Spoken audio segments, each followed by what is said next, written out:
You are the super hero, you are the remittance fighter of our country. এই জন্য রাস্তা দিয়ে যখন হাঁটবেন বুক ফুলিয়ে হাঁটবেন, আর বস্তা ভরে টাকা নিয়ে দেশে ফিরবেন, ঠিক কিনা বলেন? বুক ফুলিয়ে হাঁটতে হবে। এজন্য আমি আমার প্রিয় মাতৃভূমি বাংলাদেশের গভর্নমেন্টকে অনুরোধ করবো, আমাদের শ্রমজীবী ভাইদের যাতে সুবিধা হয় এই ব্যবস্থা আমাদের করতে হবে। বিনীত অনুরোধ রাখবো, শ্রম মন্ত্রণালয়ে যারা দায়িত্বে আছেন স্পেশালি তাদেরকে রিকোয়েস্ট করবো, আমাদের শ্রমজীবী ভাইদের যেন কোনো কষ্ট না হয়, কারণ তাদের পাঠানো রেমিটেন্সে সচল থাকে আমার দেশের অর্থনীতির চাকা।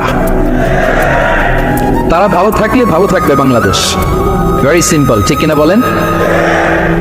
আমার যে ভাইটা পরিচ্ছন্নতা কর্মী, রাস্তা ক্লিন করে, এয়ারপোর্টে ওয়াশরুম ক্লিন করে, একজন পরিচ্ছন্নতা কর্মী তারও 20 থেকে 30 হাজার টাকা বাংলাদেশে ঢোকে প্রতি মাসে। আপনি চিন্তা করতে পারেন?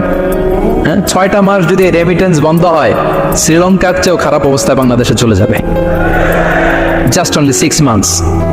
ভয়ঙ্কর অবস্থা হবে বাংলাদেশে। এটা আল্লাহর পক্ষ থেকে একটা স্পেশাল রাহমা, মার্সি এন্ড ব্লেসিংস, যে আমাদের রিজিকের তাগিদায় সারা বিশ্বে যে কাজ করতে হয়, আমরা কাজ করি আর দেশে টাকা পাঠাই, আর সচল থাকে আমার দেশের অর্থনীতির চাকা। আলহামদুলিল্লাহ পড়ে।